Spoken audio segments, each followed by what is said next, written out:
पे काम करके यहाँ की लोकल कंडीशन समझ के हम लोगों ने अभी ये प्लाउ बनाया है।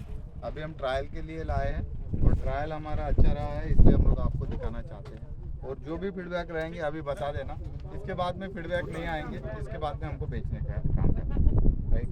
तो अभी ये जो प्लाउ आप देख रहे हैं ये हम लोग 50-50D के लिए या 52-10 के लिए 50 HP सेगमेंट के लिए ये प्लाउ दे रहे हैं। इसके अलावा और एक प्लाउ है जो 45 HP के लिए है, राइट। तो अभी हम लोग फिलहाल इस साल 45 और 50 HP 2 HP सेगमेंट में प्लाउ का काम करने वाले हैं, ठीक है।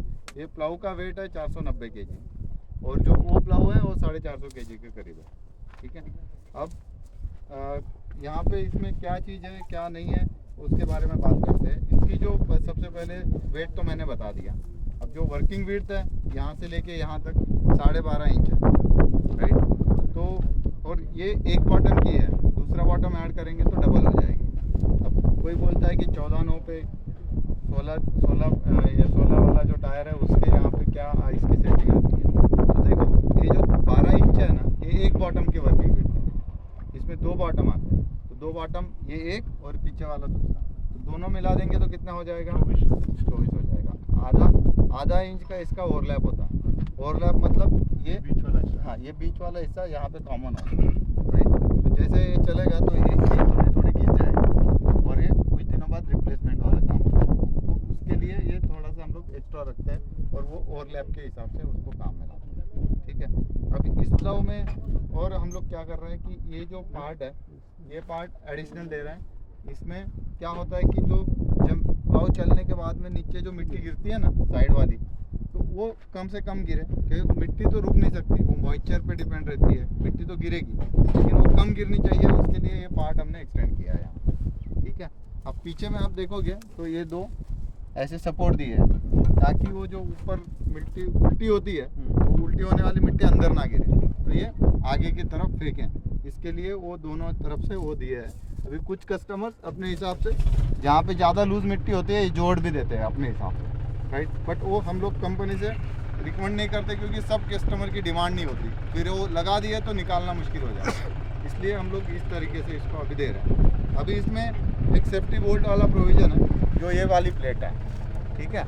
तो क्या होता है कि जब ये प्लाउ उल्टा टर्न हो जाता है, जैसे अभी टर्न हो चुका है, अभी टर्न होने के बाद में यहाँ पे रुकना चाहिए। ये ड्राइवर तो लीवर को दोबारा घुमाए टच करके उसको पलटाने की कोशिश करेगा तो लोड आएगा हाइड्रोलिक का लोड आएगा तो स्लिप कैसे होगा, कैसे सेव करना है। तो यहाँ से शाफ्ट निकल जाता है, फिर यहाँ से दोबारा प्लेट को सीधी करके वेल्डिंग करनी पड़ेगी, ठीक है। टूट फूट कुछ नहीं होगी, बस ये वेल्डिंग जो है यहाँ से निकल जाएगी। क्लियर है? दोबारा बताओ। मतलब एज ए सेफ्टी फीचर है, एज ए सेफ्टी है, सेफ्टी ठीक है।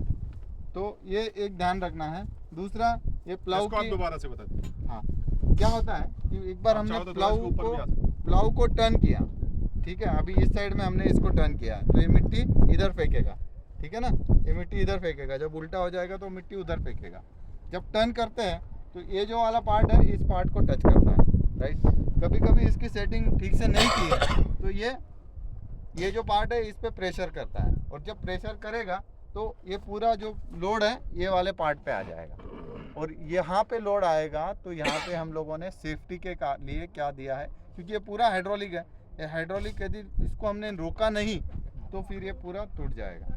तो उसके लिए हम लोगों ने यहाँ पे इसको एक वेल्डिंग का टच दिया हुआ है ताकि यहाँ से ये पट्टी बेंड हो जाती है और यहाँ से स्लिप हो जाता है, प्लाउ घूमने लग जाता है। तो फिर हाँ, तो फिर ये इसको हम लोगों ने इसको फिर वापस सीधा करना है और वापस ये फिट कर देना है। तो ये सेफ्टी फीचर है।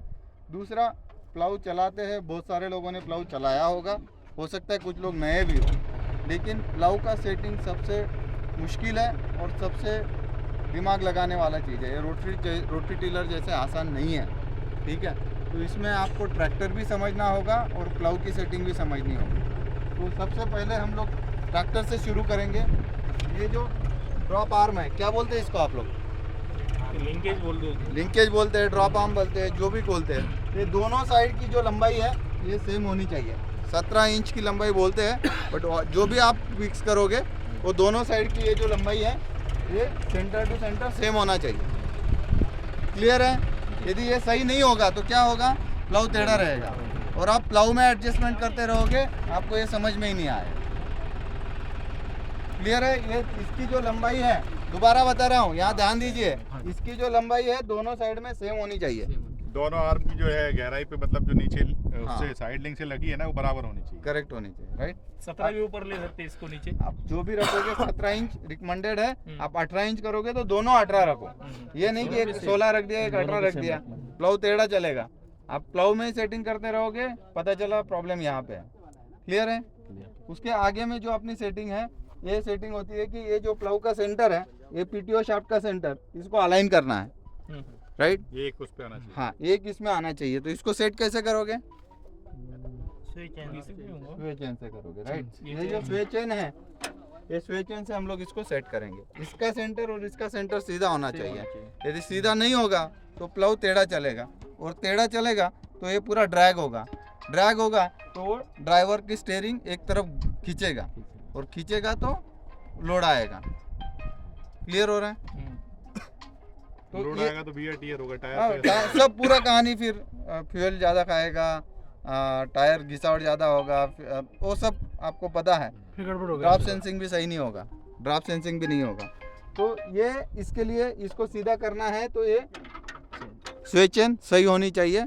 और जब प्लाऊ हम लोग फिट करते हैं, इसको लिफ्ट करते हैं हल्का सा, तो उसका 1 से 1.5 इंच का स्वे होना चाहिए, उससे ज़्यादा स्वे नहीं होना चाहिए। पता चला आधा फीट इधर और आधा फीट इधर झूल रहा है तो वो नहीं चलेगा। 1 से 1.5 इंच होना। हाँ, 1 से 1.5 इंच फिट करने के बाद में 1 से 1.5 इंच स्वे होगा, ओके है, राइट।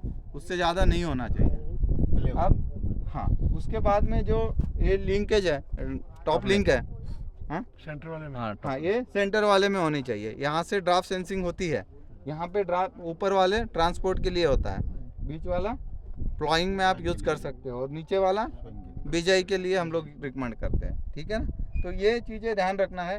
टॉप लिंक की जो एडजस्टमेंट है, प्लाऊ का पीछे वाला बॉटम, यदि हाँ ये इसकी जो सेटिंग है, टॉप लिंक सेटिंग कब करनी है?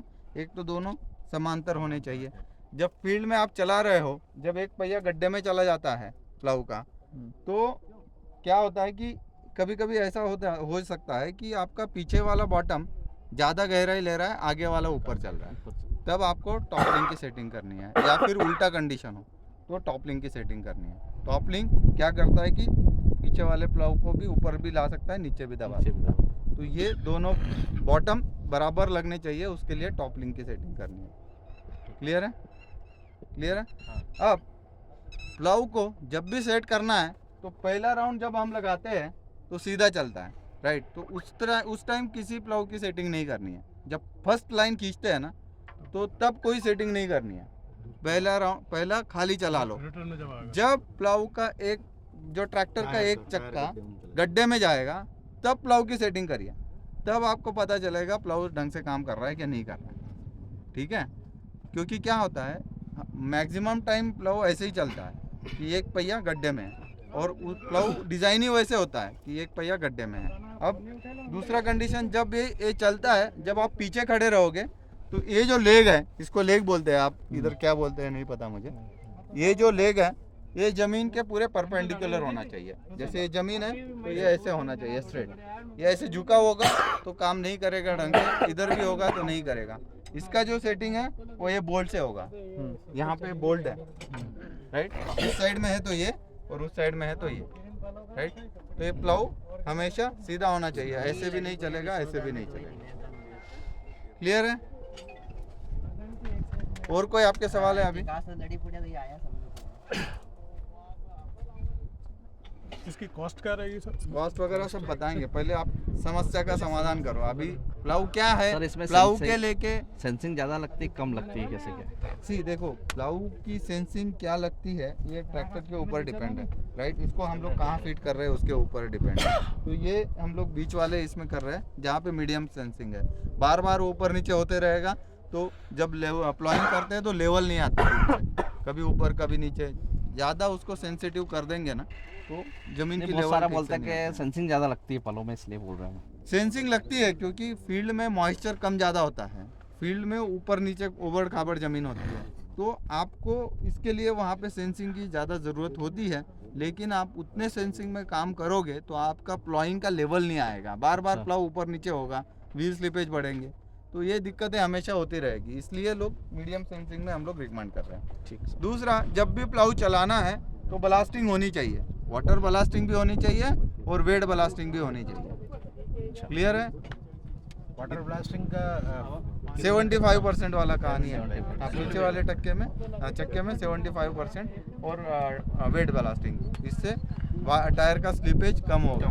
पानी होना चाहिए। पानी होना चाहिए। सर ये फोर व्हील पे भी अलाउ है कि फोर व्हील पे जरूरत देखो, अभी 4 व्हील को आपको डेमोन्स्ट्रेट करने के लिए सबसे बढ़िया एप्लीकेशन है MB प्लाउ। 4 व्हील को